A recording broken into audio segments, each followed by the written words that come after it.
I still remember the sound of their laughter more clearly than the words written on that eviction notice. Paper doesn't make noise, but mockery does. I stood there alone, holding a thin white envelope that carried months of preparation, sleepless nights, and quiet resolve. 30 of them faced me, men who believed numbers were power, volume was authority, and fear was something they could force into another man's chest simply by standing too close. I was 1 year older than the building itself, or at least that's how it felt. The walls had aged with me.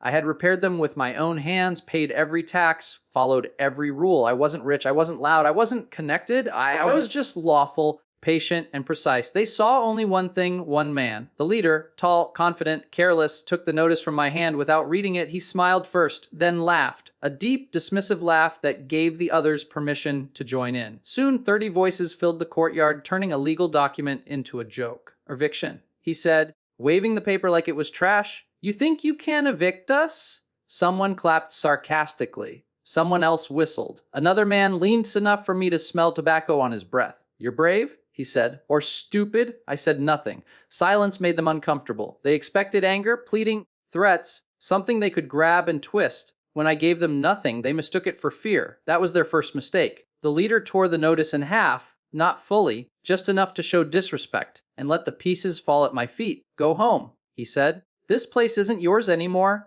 30 men nodded as if ownership could be transferred by agreement, as if law bent itself around confidence. They believed presence created rights. They believed occupation erased paperwork. They believed time was on their side. I looked down at the torn paper, then back up at their faces. Not one of them noticed my hands weren't shaking.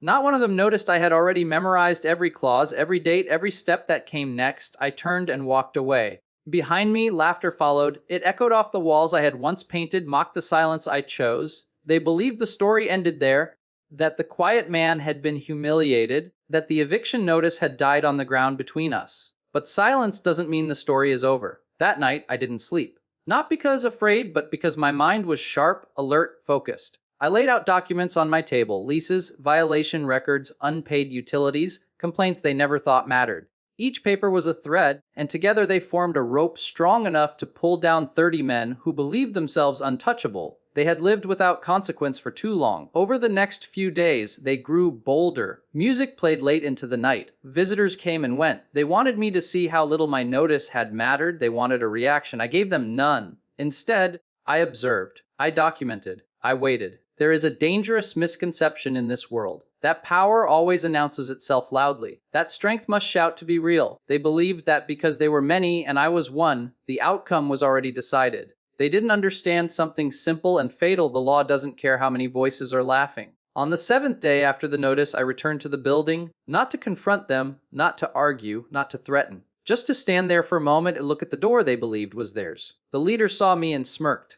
Back already? He said. Forgot something. I met his eyes calmly. No, I said. I just wanted to make sure you all remember today. They laughed again. What they didn't know was that this chapter, the laughter, the mockery, the torn paper, would later be read aloud in a courtroom, stripped of humor, heavy with consequence. They didn't know their confidence was already dated, already expiring. I walked away once more. My footsteps slow, deliberate, because I wasn't leaving defeated. I was leaving to let time do what noise never could. And while they celebrated the silence they thought they had created, I began writing the rest of the story, quietly, carefully, and legally. They mistook my silence for weakness. They were wrong. If mockery was their language, intimidation was their accent. After the eviction notice, they stopped pretending. The laughter turned sharper, more personal. Every day I passed the building, their eyes followed me like I was prey that hadn't yet realized it was being hunted. 30 men, each convinced his voice mattered only because it blended into the noise of the others. They wanted me to feel alone. One afternoon, as I crossed the street, a chair scraped loudly against concrete behind me. Someone had dragged it out just to sit and watch. Another leaned against the railing, arms folded, smiling slowly, as if patience itself were a threat. Still quiet? One of them said. Smart? Another replied. Quiet men break easier.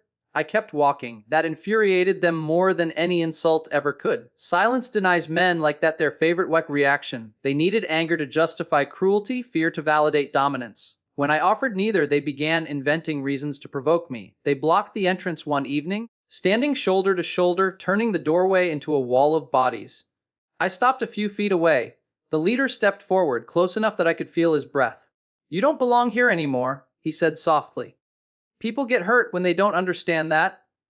The threat hung in the air, unfinished but clear. I nodded once, not in submission, but acknowledgement. Then I stepped back and left. Behind me, someone laughed. Someone else spat on the ground. What they didn't see was my phone recording every word. That night, I wrote everything down. Time faces. Exact phrases, not because I enjoyed it, but because truth becomes powerful when it's preserved. Memory fades. Paper doesn't. They began testing boundaries. Loud arguments at midnight. Garbage piled deliberately near my side of the property. False complaints filed against me, accusing me of harassment, trespassing, imaginary threats. They believed chaos would confuse the system. They believed quantity could replace credibility. They were wrong again. Each false report became a mirror turned back on them. Each exaggeration sharpened the contrast between their noise and my restraint. I responded to every claim calmly, factually, without emotion. No counterattacks, no speeches, just clarity. That made them nervous. Men who rely on intimidation expect resistance or retreat. They are unprepared for patience. Patience suggests planning. Planning suggests confidence. One evening, I overheard them arguing among themselves. Whispers instead of laughter, doubt creeping in like a crack in concrete.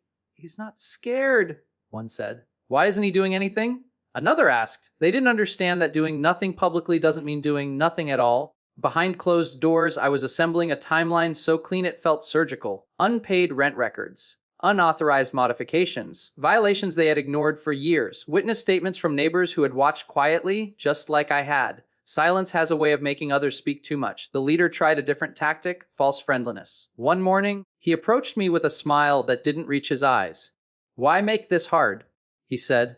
"We can work something out." I looked at him for a long moment before answering. The law already has. That was the first time I saw uncertainty flicker across his face. They still outnumbered me. They were still loud. Still confident in public. But something had shifted. They had become reactive. Every laugh sounded forced. Every joke came a second too late. They had made one mistake too many. They had turned me into their only focus. 30 voices shouting at one silent man only prove one thing, that the silent man matters. As the days passed, I felt no anger, no urge for revenge, just calm certainty. This wasn't about ego anymore. It was about order returning to a place that had forgotten it. They believed the battle was happening in the courtyard, in words and threats and posturing. But the real battle was already elsewhere, written in ink, scheduled on a calendar, and waiting patiently for its turn. And while they kept trying to break me, they never noticed something important. I wasn't the one under pressure. They were. Silence has weight it's chosen. By the time they realized mine wasn't accidental, it was already too late. What they mistook for hesitation was discipline. What they called fear was control. Every day I said less. I understood more. They began watching me the way insecure men watch clocks, constantly, anxiously waiting for something to happen. I felt it in the air, the pauses in their laughter, the way conversations stopped when I passed, the way confidence, once loud and careless, had learned to whisper. Silence doesn't empty a space, it fills it with expectation. I let that expectation grow. While they performed their confidence in public, I worked quietly in private. Mornings began with files spread across my table. Evenings ended with notes added to a growing record. Dates, names, patterns, not emotions, facts. Facts don't raise their voices, but they always arrive on time. The building had secrets they never bothered to hide, illegal extensions, fire exits blocked, utilities rerouted without permission. Things ignored for years because no one had ever challenged them properly. I wasn't challenging them emotionally, I was challenging them structurally. Every violation was photographed, every disturbance logged, every witness statement signed and dated. Neighbors who once avoided involvement began speaking freely, not because I pushed them, but because they finally felt someone was listening. People don't stay silent forever, they wait for safety. The leader sensed the shift. He tried to restore dominance by creating moments, small confrontations designed to provoke me.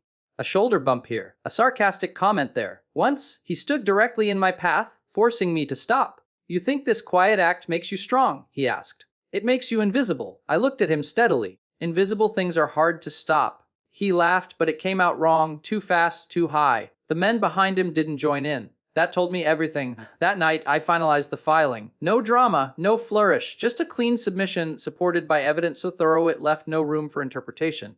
When I pressed submit, I didn't feel triumph. I felt relief. Because now, the process was bigger than all of us. From that moment on, nothing I did mattered as much as what I didn't do. I didn't argue, I didn't threaten, I didn't return insults. I let the system move at its own pace, confident because it finally had something solid to work with. They didn't receive the notice immediately. Systems don't rush. They notify precisely when they're ready. In the meantime, I watched the cracks widen. Arguments broke out among them over money, over blame, over who had ignored what warnings. Leaders lose authority the moment consequences become real. The man who once waved the eviction notice like a joke now avoided direct eye contact. One evening, I heard someone say, "Maybe we should have taken him seriously." That sentence alone was worth every silent day. They had mistaken visibility for power, volume for control. They didn't understand that the most dangerous decisions are made quietly by people who don't need an audience. I thought about the first day, the torn paper, the laughter, the certainty in their voices. They believed dominance was permanent. They believed the rules bent around those who broke them often enough. But rules don't bend, they wait. When the official notice finally arrived, stamped, sealed, undeniable, it didn't come with shouting or threats. It came with deadlines, with obligations, with consequences written in plain language. For the first time, the silence belonged to them. I watched from a distance as they read it. Faces tightened, smiles vanished. Questions flew between them with no clear answers. 30 men suddenly unsure of what to say next. They looked around for me. I wasn't there, because surrender stands in front of its enemies. Silence moves on, knowing the outcome is already decided. Courtrooms are nothing like arguments. There is no crowd energy, no raised voices fighting for dominance. Power doesn't come from who speaks loudest. It comes from who speaks last, and who speaks with proof. I arrived early, not to make a statement, but because punctuality itself is a kind of discipline. I sat quietly, documents organized, hands steady. Around me, people whispered nervously, rehearsing stories they hoped would survive questioning. Then they arrived. Not 30, only a few. The rest had stayed away, convinced until the very end that this would somehow fix itself. The leader walked in slower than before, confidence replaced by calculation. He avoided my eyes, scanning the room as if searching for allies that no longer existed. When the proceedings began, there was no drama, just procedure. They spoke first. Excuses poured out in a rush, misunderstandings, verbal agreements, shared arrangements that no one could prove. They talked about effort, about time spent there, about how long they had made the place work.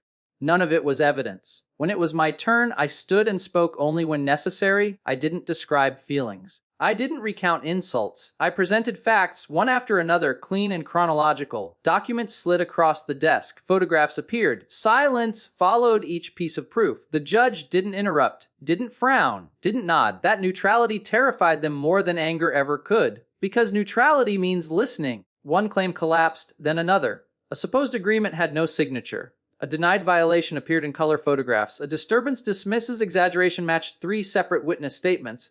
I watched their posture change. Confidence shrank. Shoulders tightened.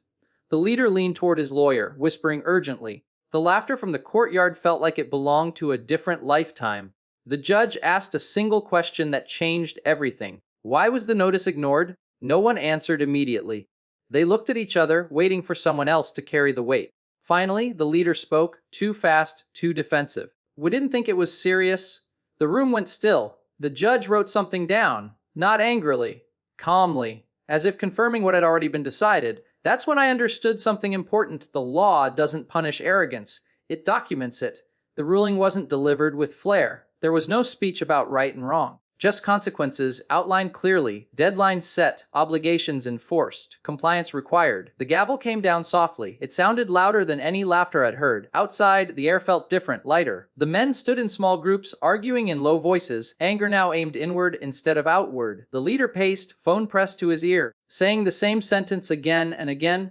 This isn't happening. This isn't happening. But it was. I didn't look back as I walked away. Victory doesn't need witnesses. The process had spoken, and it had done so without raising its voice. For the first time since this began, I allowed myself a single thought, not satisfaction, not revenge, but certainty. The outcome was no longer in their hands. It never had been. Fear doesn't arrive all at once. It seeps in quietly, replacing confidence piece by piece, until the men who once laughed too loudly now speak in half sentences and lowered voices. I saw it in the way they moved after the ruling, faster, restless, like people who suddenly realized the ground beneath them wasn't solid anymore. The courtyard changed. Music stopped. Doors closed earlier. The late-night gatherings vanished, replaced by whispered arguments that slipped through thin walls. The same mouths that once mocked the eviction notice now repeated the same question over and over. What do we do now? They tried denial first, appeals, delays, technical loopholes, anything that might buy them time. Time was the one thing they had always abused, assuming it belonged to them by default. This time, it didn't. Deadlines arrived like footsteps